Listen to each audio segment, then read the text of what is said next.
సంక్రాంతి శోభ వచ్చిందని తెలియపరిచేటువంటి మొట్టమొదట మనకు సూచిక ప్రతి గ్రామంలోని కూడా ప్రతి వీధిలోనూ కూడా కనపడేది. మొదటిగా ఈ యొక్క సంక్రాంతి పండుగ రోజుల్లో కనపడేవారు ఈ యొక్క హరిదాసులు. మనకి ప్రధానంగా ఇప్పుడంతా కూడా కనుమరుగవుతున్నటువంటి పరిస్థితి ఉంటుంది. కానీ ఇప్పుడు హరిదాసులు కూడా ప్రతి చోట కూడా ఇప్పుడంతా కూడా టెక్నాలజీ కూడా మారి బైకుల మీద తిరుగుతున్నటువంటి పరిస్థితి మనం ప్రధానంగా చూస్తున్నాం. కానీ అటువంటి ఈ యొక్క హరిదాసులు చేస్తూ తిరిగే వాళ్ళు కూడా కనుమరుగయ్యే ప్రమాదం కూడా ఉంది. ప్రస్తుతం ఈ హరిదాసు కీర్తనలు వేస్తున్నటువంటి ఇక్కడ హరిదాస్ ఉన్నారు, మాట్లాడే ప్రయత్నం చేద్దాం. హరిదాస్ గారు చెప్పండి, మీరు ఎన్నాళ్ళ నుంచి హరిదాస్ గారు మీరు చేస్తున్నారు? సంవత్సరాల సర్వీస్ అండి. పైడేవారు కాలేజ్ కాడ 40 సంవత్సరాల సర్వీస్ అండి. అప్పటి నుంచి నేను మాది గోదావతలు అండి. గోదావతలు రాజోల మండలం అండి, పొన్నమండ. నేను హరిదాస్ గారిని అండి. అంటే 40 సంవత్సరాలు చేస్తున్నానండి. ఇప్పుడు నాకు 75 సంవత్సరాల వయసు. అందుకన్నమాట అప్పటి నుంచి ఇక్కడ చేస్తున్నానండి. నేను 100 రూపాయల కాడి నుంచి చేసి వచ్చానండి. ఇక్కడ 100 రూపాయల కాడి నుంచి 2000 రూపాయలు చేశారండి ఇక్కడ పైడేవారి కాలేజీలో. అప్పటి నుంచి నేను ఎక్కడ చేస్తున్నానండి. ఎన్నాళ్ళ నుంచి హరిదాస్ కీర్తనలు అంటున్నారు మీరు? 45 సంవత్సరాలు. అంటే మీ వారసత్వం కూడా హరిదాస్ వాళ్ళు కూడా మీ వారసులు ఉన్నారు? నాన్నగారు అయిపోయారండి, మా తాత అయిపోయాడండి, తర్వాత నేనండి. నా తర్వాత ఇదిగో మరి ఇంకెవరున్నారో తెలియదండి. నాకు ఎవరున్నా ఉన్నా చెప్తానండి. అయ్యా అదండి, మరి నాకు ఆస్కారం ఇదేనా ఆస్కారం అండి. హరిదాసుని ఇంకేమైనా ఆస్కారం లేదు. 2 కీర్తనలు పాడండి మీరు. ఒక 2 కీర్తనలు ఆయన కీర్తనలు పాడుతున్నారు, చూసే ప్రయత్నం చేద్దాం. ఆయన డాన్స్ చేస్తున్నారు, చూద్దాం, ఆయన వినిపిద్దాం. మాటలు ఒక్క విచిత్రం, పంటలు కల రాజ్యములో పచ్చుల దిగమన్నావా, పంటలు కల రాజ్యములో పచ్చుల దిగమన్నావు, ఇంతకు తారాలపై అత్యంతలు పడునన్నావు, ఇంటినయా గంటినయా వీరా బ్రహ్మం, ఎంత కొలిపి నీ మాటలు ఒక్క విచిత్రం, ఎంత కొలిపి నీ మాటలు ఒక్క విచిత్రం, శ్రీమద్ మారమ గోవిందో. ఓకే, మరి మీకు వారసత్వంగా మీ కొడుకులు కానీ ఎవరైనా చేస్తున్నారా? వాళ్ళు కూడా చేస్తున్నారా? ఇంకేవ్వలేదండి, ఇంకా లేదండి. ఏం చేస్తున్నారు మీ అబ్బాయిలు? ఎంతమంది నీకు పిల్లలు? 2 అబ్బాయిలు అండి. ఒక అబ్బాయి చనిపోయారండి మొన్న కాకినాడ హాస్పిటల్లో. 38 సంవత్సరాలు అండి. కుర్రోడు పోయి, ఆ కుర్రోడికి ఇద్దాం కదా అనుకున్నాండి. ఆ కుర్రోడు లేడండి. ఇంకా నాతోటి ఇది ఇంకా కాల్చమని అనుకుంటున్నాండి. సంసారంలో నాకు ఏం లేదండి, ఆస్తి ఏం లేదండి. తిరిగి ఏం చెప్తుంటారు మీరు? చేస్తుంటాను. అన్నసమ రామ అంతా పాడుకుంటా అన్నమస్వరం చేస్తుంటానండి. అయ్యా అదండి బాబు. బైకుల మీద కూడా పెట్టుకుని ఇప్పుడు తిరుగుతున్నారు కదా, అది ఉందా నీకు? బైక్ ఉందా నీకు? ఉన్నదండి. బైక్ అంటే అండి నేను నల్లపోతున్నానండి. ఈ బురకాయ బరువు పోయొద్దండి డాక్టర్ గారు. పోయొద్దండి అంటే ఇది నరం వెళ్ళిపో సరిపోయిందంటాను. దాని మీద బండి మీద తిరుగుతున్నానండి. పటవలే, రావణపాలు, మట్లపాలు, సొల్లంగి, కొబ్బరి చెట్టుపేట, గోంగూరపేట ఇవి నాయండి. అంటే మీరు ఇప్పుడు వెళ్ళి వాళ్ళు ఏం చేస్తారు? మీకు ఏమేమి ఇస్తుంటారు? అంటే ప్రతి ఇంటికి వెళ్ళి మీరు కూర్చొని ఏమేమి ఇస్తుంటారు? మీకు పలహారాలు ఇస్తుంటారండి, అంటుపళ్ళని, బత్తకాయలని, కనుక ఇవన్నీ ఇస్తుంటారండి. లాస్ట్ డబ్బులు కూడా ఎత్తుంటారండి. డబ్బులు 150 ఎత్తుంటారండి. అవి దాని మీద మేము కాల్చాము. ఇప్పుడు ఏమైనా ఇస్తున్నారంటే గతంలో మీరు 40 సంవత్సరాలు చేస్తున్నారన్నారు. సంవత్సరాల్లో బాగుండేదండి. ఇప్పుడు కొంచెం పద్ధతి మారిందండి. పద్ధతి మారితే ఇప్పుడు ఏమి కొంచెం ఆదాయం తగ్గిపోయిందండి. ఆదాయం తగ్గిపోయి కొద్దిగా వస్తుందండి. అదే దాన్ని మా పోషణ చేస్తున్నామండి. హరిదాస్ కీర్తనలతో మొదలైన ఈ యొక్క సంక్రాంతి సంబరాలు అయితే మనకు ప్రధానంగా ప్రతి పల్లెల్లో కూడా హరిదాస్ కీర్తనలు వచ్చి సంక్రాంతి వచ్చిందని మనకి తెలియపరిచే మొట్టమొదటి వ్యక్తి హరిదాసు. హరినామస్మరణ చేస్తూ ప్రతి వీధిలో కూడా వెళ్ళి వాళ్ళ ఇంటికి వెళ్ళి వాళ్ళు ఇచ్చేటువంటి పలహారం కావచ్చు ప్రతిదీ కూడా అక్కడ వచ్చి అక్కడ ఇంటి ముందు కూర్చుని దాని బియ్యం అలాగే ఏదో డబ్బులు కదా డబ్బులు కూడా వేసి వాళ్ళందరూ కూడా చెప్పడంతో వీళ్ళందరూ కూడా ఇంటింటికి వెళ్ళి వాళ్ళందరూ కూడా ఆశీర్వదిస్తున్నటువంటి పరిస్థితి. ఈ విధంగా ఆయన ఇంటింటికి ప్రతి ఊరు పల్లెల్లోనూ తిరుగుతుంటే సంక్రాంతి వచ్చిందంటే మరొక సందడి. అంతేకాకుండా మనకి మరొక విధంగా తెలియపరిచేటటువంటి గంగిరెద్దు మనం చూడొచ్చు. గంగిరెద్దులు అలాగే డూడు బసవన్లు కూడా మరో పక్కన ఈ విధంగా డూడు బసవన్లతో అలాగే సందడి చేస్తూ ప్రతి ఇంటికి వెళ్తారు డూడు బసవన్లు. వీళ్ళు కూడా ఇటువంటి సాంప్రదాయాలు చూడొచ్చు. మనకి చక్కని ఈ యొక్క సంప్రదాయం డూడు బసవన్లు అలాగే ఇక్కడ సందడి వాతావరణం అయితే ఉంటుంది. ఈ డూడు బసవన్లతో ఈ విధంగా డోలు వాగించి ప్రతి ఇంటింటికి వెళ్ళి అమ్మవారికి దండం పెట్టమ్మా అంటూ వీళ్ళంతా కూడా సందడి చేస్తారు. ఏ విధంగా చేస్తున్నారో ఒకసారి చూసే ప్రయత్నం చేద్దాం. చేయించండి ఒకసారి. అది ఏం చెప్తారు అమ్మవారికి, ఏమైనా అది ఆశీర్వదిస్తారు. ఒకసారి మాటలు కూడా విందాం మనం ఒకసారి. చెప్పండి ఒకసారి. వాళ్ళందరూ దీవించి సొంతం అందరూ బాగుండాలని మన ఇంటింటికి తిరుగుతున్నామా, మా అనకుండా తిరుగుతున్నాం. 10 సంవత్సరం రాముడు, మా రాముడు బాబాయ్ గారి ఇంటికాడికి వెళ్ళి వారు కొండకాడికి వెళ్ళి ఇలా నమస్కారం చేసుకుంటున్నారు. నమస్కారం చేస్తున్నారు రాముడు. ఏది రాముడు నమస్కారం అలా నమస్కారం చేస్తుందండి. కొండకాడికి వెళ్ళి అలా నమస్కారం చేసుకుంటారు వెంకన్న బాబుకి. ఇది మనకు డబ్బులు ఇచ్చినా మనకి డబ్బులు ఇచ్చినా ధర్మం చేసిన రైట్ హ్యాండ్ ఇది రాముడు, రైట్ హ్యాండ్ ఇది, రైట్ హ్యాండ్ ఇది, రైట్ హ్యాండ్. ఇంకోసారి చూడలేదండి సార్ గారు, ఇంకోసారి రైట్ హ్యాండ్ ఇది రాముడు, అది కూడా రైట్ హ్యాండ్. ఇంగ్లీష్ కూడా వచ్చేదానికి ఇంగ్లీష్ తిరుగుతాం సార్. మమ్మల్ని ఎవరు కూడా పెద్ద ఎంపటిగా ఎవరు పట్టించుకోలేదు సార్. ఈదంటే వెళ్ళినా సరే మమ్మల్ని ఎవరు కూడా ఈదులు చూసినా సరే బయటికి రాకుండా సెల్ ఫోన్లు టీవీలు కూడా కూర్చొని చూస్తున్నారండి. మానధరంగా ఉన్నామండి, ఏంటి చేస్తాం, పెద్దలు ఇచ్చారు ఇచ్చి కొంత తరాలు పెట్టి చేస్తున్నామండి. మా అమ్మ కూడా మానేస్తే ఉన్నా కూడా పోతుంది అలా ప్రయత్నిస్తామండి. అయినా పిల్లలు కూడా తిరుగుతున్నామండి, ఎవరు కూడా పట్టించుకోవట్లేదు. దున్నపోతులో ఉన్నారు, పని చేసుకోలేకపోతున్నారు, అవి చేసుకోలేకపోతున్నారు, అయిపోయి తిరుగుతున్నారు. కొంతమంది అలాగలా మాట్లాడితే చాలా బాధ అవుతుందండి.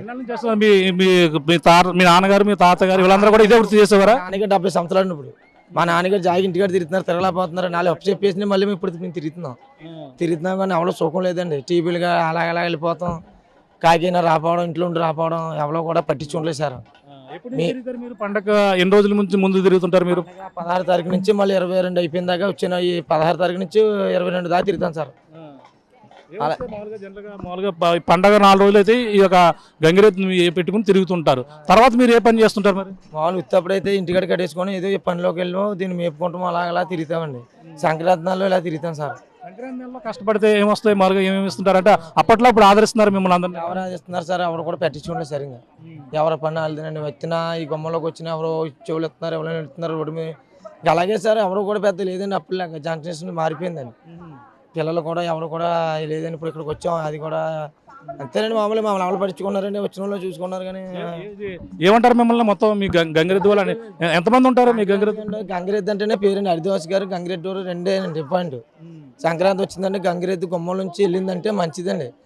గ్రామానికి ఇంటింటికి గడపకి పెళ్లిదండలతో అన్నిటితో దీవించి అలా వెళ్తాం. అంటే వాళ్ళు పెళ్లి వాళ్ళు కూడా 10 సంవత్సరాలు ఈ దండలు అన్నీ కూడా ఇస్తారు కదా ఇవన్నీ?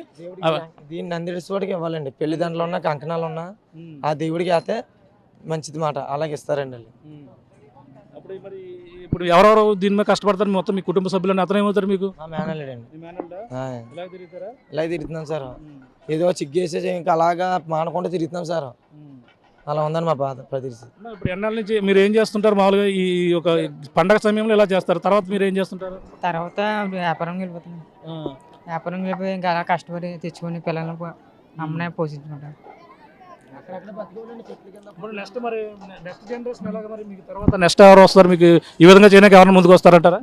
అలాగే తర్వాత చదివించే మంచిగా వాళ్ళు చదువుకునేలా అనుకుంటున్నాం. కష్టపడి పూజించేలా చేస్తాం. ఇలాగ జనరేషన్లో దింపండి. కష్టపడి వాళ్ళని పూజించి చదివించి ఇలాగ జనం తిరిగేలా చేస్తాం. ఇలాగ మరి నెక్స్ట్ జనరేషన్ మరి ఎలాగంటే మీ తరం మీకు ఎంతమంది పిల్లలు మరి? మాకు 3 పిల్లలండి. ఎప్పుడు కూడా పెద్ద మాకే పెద్ద ఎప్పుడు లేదు. అప్పుడు వాళ్ళు తిరుగుతారు, చేస్తారు, మేము చెప్తామని మన చెయ్యాలి మేము అనుకుంటున్నాం సార్. ఉన్న ఒక జనరేషన్లో ఉంటుందండి, మొత్తానికి ఏమీ లేకుండా ఉంటుందండి. మీకు తెలియదు ఏముందండి. ఎవరు ఇది సాంప్రదాయాలను అయితే మనకి గుర్తు తెచ్చేవి ఇవే.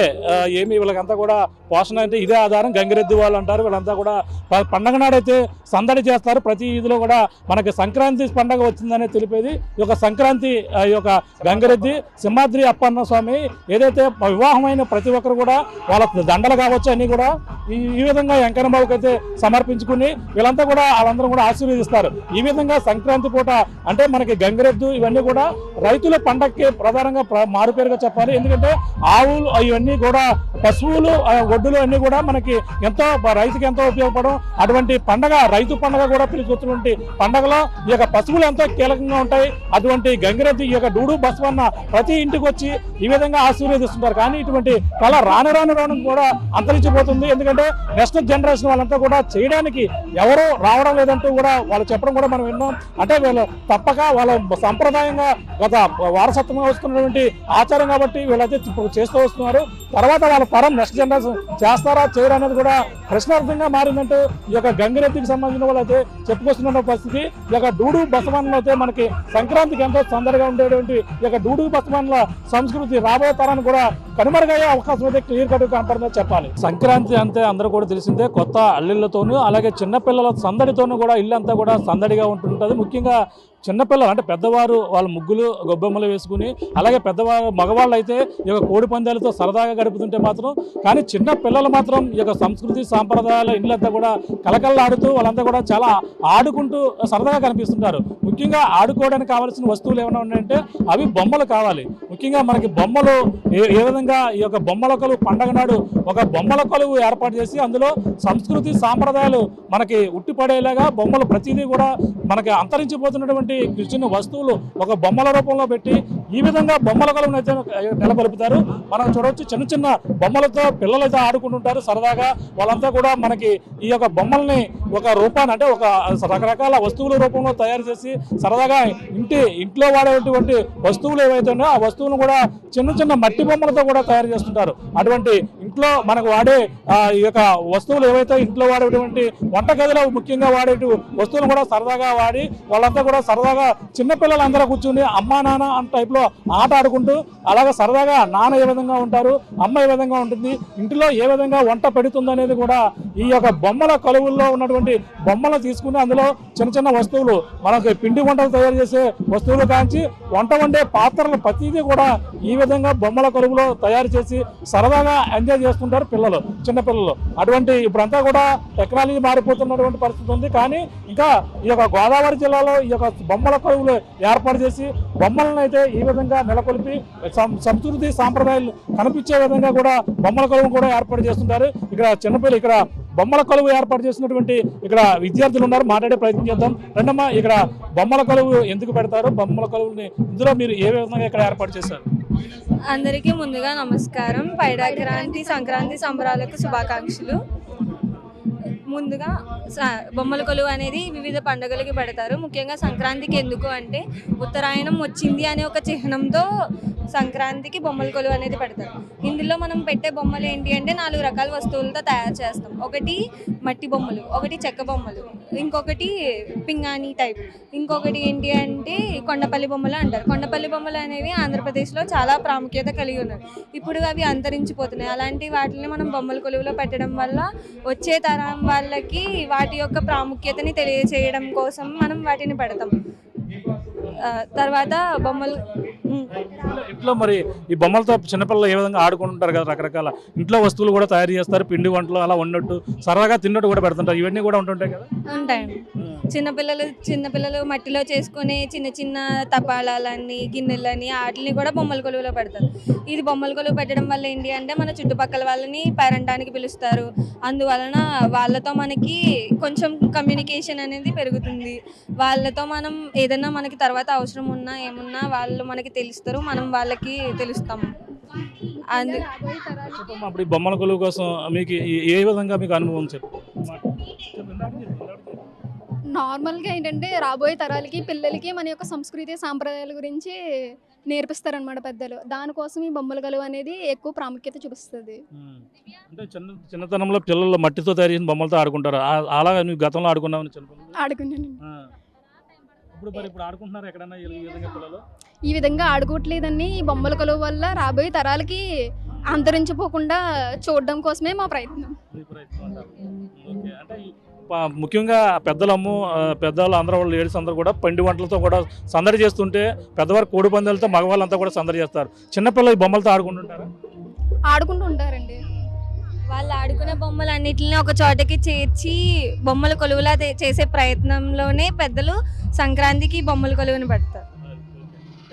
ఇది పరిస్థితి. సంస్కృతి సాంప్రదాయాలు కనుమరవ్వకుండా ఈ విధంగా బొమ్మల కొలువులు అయితే ఏర్పాటు చేసి చిన్నపిల్లలకు ఈ విధంగా అంతరించిపోతున్నటువంటి వస్తువులు, అలాగే ప్రతి బొమ్మలు, అలాగే లక్క బొమ్మలు ఇవన్నీ కూడా పెట్టి సరదాగా ఆడుకుంటున్నటువంటి పరిస్థితి. ప్రధానంగా ఈ యొక్క సంక్రాంతి పండుగ వాతావరణంలో ఈ యొక్క బొమ్మల కొలువు అనేది కూడా ఒక భాగంగా చెప్పుకోవచ్చు. మరిన్ని వీడియోస్ కోసం ఛానల్ ని సబ్స్క్రైబ్ చేయండి. లేటెస్ట్ అప్డేట్స్ కోసం వాట్సాప్ ఛానల్ ని ఫాలో అవ్వండి. ఆ లింక్ డిస్క్రిప్షన్ లో ఉంది.